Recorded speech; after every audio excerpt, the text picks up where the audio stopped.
አብዛኛው ጥያቄውን የሚያነሳና የሚያራግብ ኃይል እና ስብስብ ምን ያክል ሞራል ልዕልና እንዳለው አላውቅም። ባድመ ገዛ ሀገረ ሥላሴ ተዋክተን ባድመ አሸንፈን ባንዲራው ሲሰቀል እዚያ ቦታ ሆኛም ብቻ አውቀዋለሁ ስሜቱን። ባንዲራው ተሰቅሎ አሸንፈናል ዘመቻ ፀሐይ ስግባት ሲባል እኔ በአካል እዛ ቦታ ነው ያለሁት። ከሁለት ዓመት በኋላ ውጊያው ቆሟል ተመለሱ ሲባል እያለቀሱ ከተመለሱት አንዱ ነኝ። አውቀዋለሁ ስሜቱን። ይሄ ብቻ አይደለም። የወንድሜ ልጅ እናት ያሳደገችው ማሙሽ ባድመ ነው የሞተው። ወንድሜን ገበሬበታለሁ። አውቀዋለሁ ስሜቱን። ብዙ ጓደኞቼ ለዘመናት አብረው የታገሉ ዲዳ ላይ ሞቶ ቀብሬያቸዋለሁ። አውቀዋለሁ ስሜቱን። ይሄ ስሜት የማይሰማው ኢሬስፖንሲብል የሆነ ውሳኔ ተደርጎ ለፖለቲካ ፍጆታ መሸጥ የለበትም። ትክክል አይደለም። ይሄ ከማንም በላይ ያን ድንበር ለማስከበር ዋጋ ከከፈሉት ኃይሎች አንዱ ነኝ። ድርጅቴም መንግስትም አርጓል። ይሄ አርጓል። ይሄ ሁለተኛው ቢነሳው ስንኖር ኢትዮጵያዊ ስንሞት ኢትዮጵያ ስለተባለ እንዴት ኤርትራ እንሆናለን የሚል ሐሳብ ይነሳል።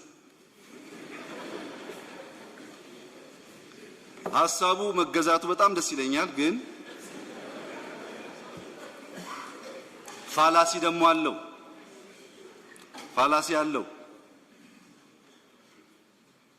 አሰብ ላይ የሞተውም ኢትዮጵያዊ ነው። መዘንጋት የለበትም እሱ። ሁለተኛው ይሄን ስፔሲፊክ ውጊያ ያየን እንደሆነ ባድመ ብዙ ሰው አልሞተም። እናንተ ስለማታውቁ መስሏችሁ ሊሆን ይችላል። ብዙ ሰው የሞተው ገዛ ሀገረ ሥላሴ ነው። ከባድመ ወደዚህ ከቢያራ ወደዚህ ነው። ባድመማ ምሽግ አፍርሰናል። ሮጠን ያለፍነው አልፈን ዲዳ ሞተናል፣ ተኾምቢያ ሞተናል፣ ባሬንቱ ሞተናል። የሞት ጉዳይ ከመጣ ባሬንቱ መምጣት አለበት ማለት ነው። መርብን ተሻግሮ ስፔሲፊክ ቦታ ተደርጎ ከተወሰደ ነገር ይበላሻል። ይሄ እንደተጠበቀ ሆኖ ሌላ የኢትዮጵያ ሕዝብ እንዲገነዘብ የምፈልገው ኤርትራ ለመከላከል የኢትዮጵያን ጥቃት ለመከላከል ላለፉት 20 ዓመታት ሚግ 29 ታንክ፣ መድፍ ያልተገዛ መሳሪያ የለም። በብድርም በልመናም በአገር ሀብትም ኢትዮጵያ ለማጥቃት ሱ 27 ታንክ፣ መድፍ ያልተገዛ ትጥቅ የለም። ለውጊያ ያልተገዛ ትራክተር በሆነና ምዕራብ ትግራይ በለማበት በጣም ጥሩ ነበር። ብዙ ጦር መሳሪያ ገዝተናል እዛም እዚህም። 20 ዓመት ሙሉ በብዙ ሺህ የሚቆጠር ወታደር ሎጂስቲክስ እያቀረብን ነው። ብዙ ሀብት ነው እየጠፋ ያለው። ያ ሀብት ተደምሮ እዛ አካባቢ ያለውን አርሶ አደር ችግርተኛ ህይወት መቀየር ይችላል። ማንም አይጠቀምም። ከዚህ ኤርትራ አይጠቀም፣ ኢትዮጵያ አይጠቀም። ጥቅም የለውም። ጥቅም በሌለው ምክንያት የህዝብ ሀብት እያወደምን መቀጠል እንደ ጥሩ ነገር መታየት የለበትም። ሰላም ስንፈልግ የሚያስከፍል ዋጋ አለ ወይ? አዎ አለ። በነፃ ሰላም ከየት ይወጣል? የድንበር ኮሚሽኑ ሲወስን ለኛ ይሰጠው አለ፣ ለነሱ ይሰጠው አለ። እኛ እንደምንጠይቀው በዛ በኩል ያለውም ህዝብ ይጠይቃል ብዬ አስባለሁ። ይሄን ደግሞ የኤርትራ መንግስት እና ህዝብ ኃላፊነት በተሰማው መንገድ ይፈታሉ ብዬ አስባለሁ። ካልፈቱት ያው ችግሩ ስለሚቀጥል እኛ ግን ለድርድር ለንግግር ውሳኔውን ለመቀበልና ለመሄድ መዘጋጀታችንን ማረጋገጣችን የእናንተን ውሳኔ የዘገየውን ማስፈጸማችን ብቻ ነው።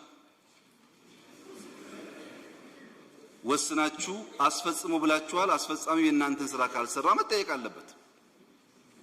ይሄ እንደተጠበቀ ሆኖ አሁን የኢትዮጵያ ህዝብ በየቀኑ ታክስ ከፍሎ መከላከያችን የሚገነባው የኢትዮጵያ ህዝብ ተጨማሪ ክፍያ ከፍላለሁኝ፣ ታክሱ ይቀጥል፣ ወጪው ይቀጥል፣ ከኤርትራ ጋር ያለው ግንኙነት በዚህ መንገድ እንዲቋጭ አልፈልግም ያለ እንደሆነ የኔና የድርጅቴ ስራ ያንን ፍላጎት ማስፈጸም ይሆናል። እንከራከራለን ትክክል አይደለም ብለን ህዝቡ እስከወሰነ ድረስ ግን ፍላጎታችን እሱ ነው። ለህዝቡ እንደማይጠቅም መንገርና መግራት ግን ስራችን ነው። አይጠቅምም፣ አይበጅም። ልክ ባድመ ስትወረር ክብራችን ሲነካ በጋራ እንደዘመት ነው በጋራ እንደወሰን ነው። ሰላም ስንልም በጋራ ስንወስን ነው ጥሩ የሚሆነው። እና ድንበሩን በሚመለከት በጥቅሉ ከሶማሌም ይሁን ከኤርትራ ከሳውት ሱዳን ይሁን ከሰሜን ሱዳን የሚያዋጣን መደመር ነው። የሚያዋጣን በትናንሽ ነገር ተከፋፍሎ መበላት አይበጀንም። ወደ ኢኮኖሚክ ኢንቲግሬሽን ወደ ተሟላ ኢንቲግሬሽን መሄድ አለብን። ከዚያ በመለስ የቀኝ ገዢዎች አርቲፊሻል ድንበር እንደ ድንበር ወስደን የምናደርገውን ውጊያ ማቆም አለብን። ይሄ ችግር ከሱዳን ጋር አለ፣ አልተዋጋንም። መሬቱም አለ፣ እንከራከራለን።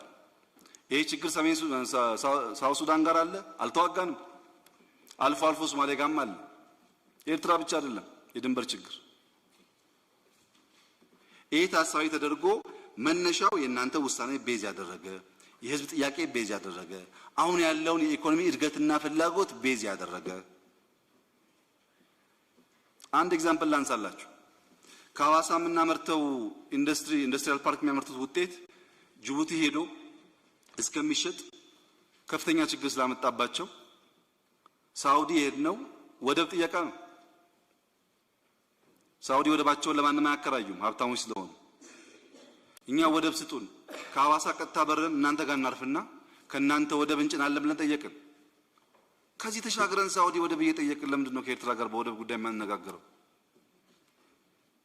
ትንሽ ነገሩን ሰፋ አድርጎ ማየት ያስፈልጋል።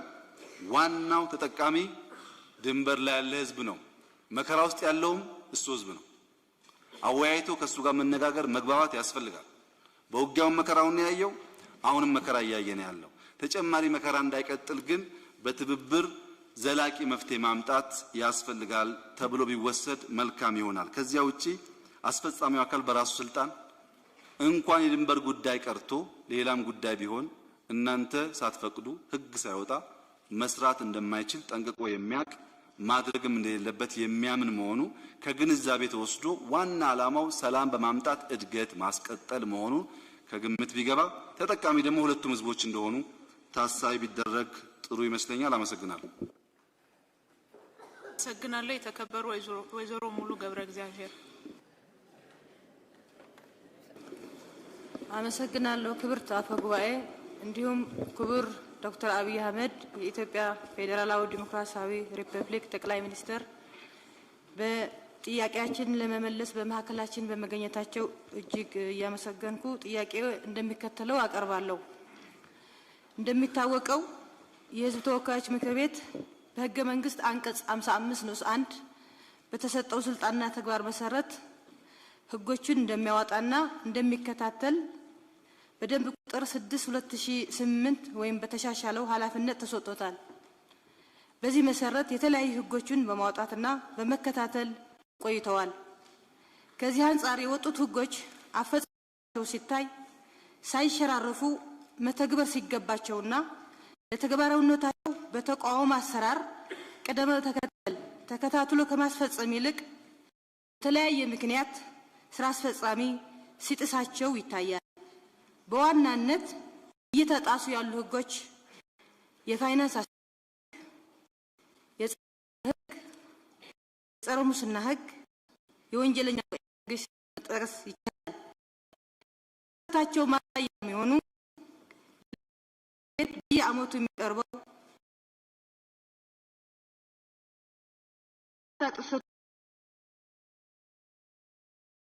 ሙስና ታሰሩ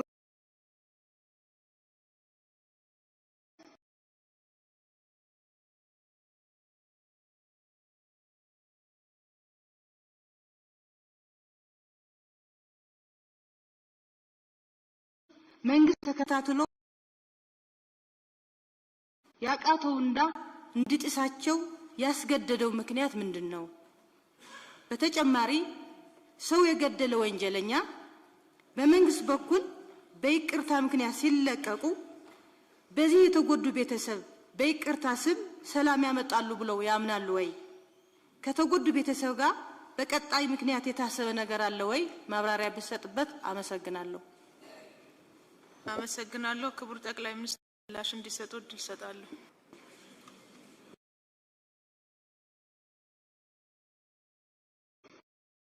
የተከበረው ምክር ቤት አባል ያነሱት ጥያቄ አሁን ያለውን አጠቃላይ ሁኔታ የሚያሳይ ብዥታም ያለበት ማስተካከያም የሚፈልግ መሆኑ በደንብ እገነዘባለሁ። ይሁንና ከሽብር አዋጁ እና ከሙስና ጋር ተያይዞ ባሉ ሀሳቦች ላይ ትንሽ ነገር ለማንሳት መጀመሪያ ሽብር ምንድነው? ሽብር ማለት ምን ማለት ነው? አሸባሪ ደግሞ ማን ነው? ያተረፍነውስ ምንድነው? ሁሉን ነገር ሙሉ አድርጎ ማየት ያስፈልጋል። ሽብር ስልጣን ላይ ለመቆየት ይህ ህገ መንግስታዊ በሆነ መንገድ ኃይል መጠቀምን ይጨምራል። ሽብር ስልጣን ለመያዝ አላግባብ ኃይል መጠቀምን ይጨምራል። ማንም ይሁን ማን ህገ መንግስትን ማክበር አለበት የሚል ህሳቤ መያዝ ያስፈልጋል። መንግስት ስንሆን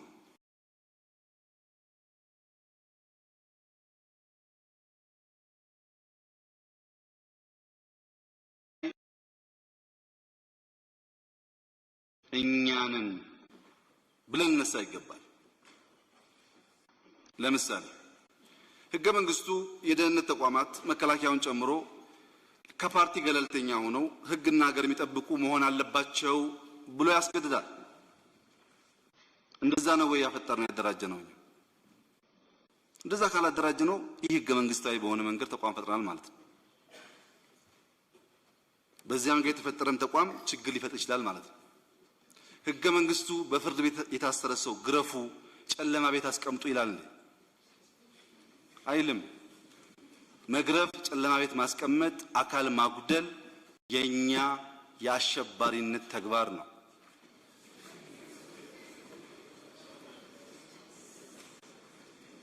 ይሄን ህገ መንግስታዊ ያልሆነ ድርጊት በእያንዳንዱ ቀበሌ፣ በእያንዳንዱ ወረዳ፣ በእያንዳንዱ ዞን ሲፈጸም ቆይቷል። በፌደራል መንግስት ብቻ ሳይሆን በሁሉም ቀጠናዎች የሰብአዊ መብት ኮሚሽን ያጠናው ሪፖርት ታውቃላችሁ። የየወረዳው ፖሊስ ሲገርፍ ነበር። ይህ ህገ መንግስታዊ ነው። አሸባሪ ነው እሱ ፖሊስ። ለዚህ ደግሞ ኢህአዴግ በግልጽ ይቅርታ ጠይቋል። ህዝቡን አጥፍቻለሁ በድያለሁ ብሎ እኔንም እግዚአብሔር ይስጣችሁና ጠቅላይ ሚኒስትር ስትሉኝ እዚህ ቆሜ ይቅርታ ጠይቄያለሁ። በዚህ ጉዳይ ላይ ምን ማለት ነው? ጥፋት ነበረ ማለት ነው።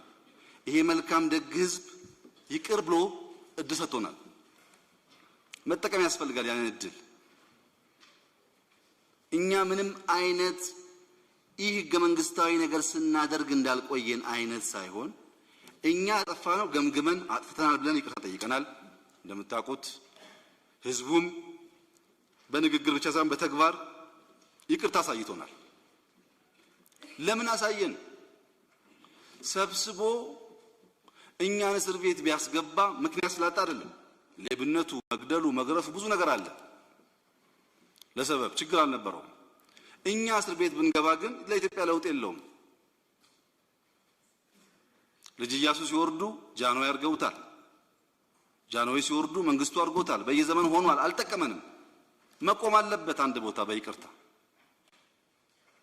ሰው ጭንቅላቱ መቀየር አለበት።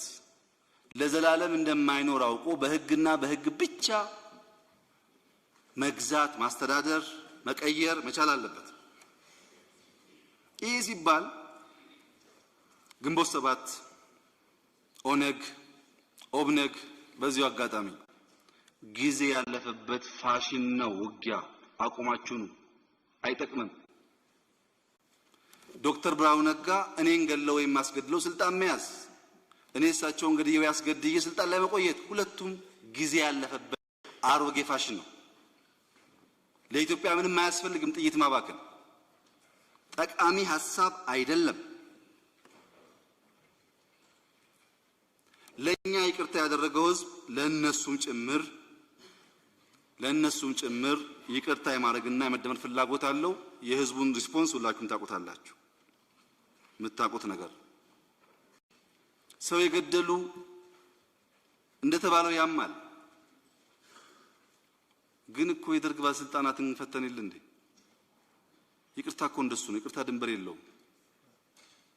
18 ዓመት 20 ዓመት የታሰረ ሰው ካለ በዛ አግባብ ማየት ጥሩ ነው። እዚህ ጋር ግንዛቤ እንዲወሰድ የምፈልገው ጉዳይ ሁሉም የይቅርታ አፕሮች ህግን ተከትሎ የተሰራ ነው። ምንም አይነት የህግ መዛነፍ የለበትም። ኢህአዴግ ገመገመ፣ ታስክ ፎርስ አደራጀ፣ በመንግስት አድርጎ ታስክ ፎርስ አደራጀ። ታስክ ፎርስ እየሰራ ቆየ፣ እየፈታ ቆየ።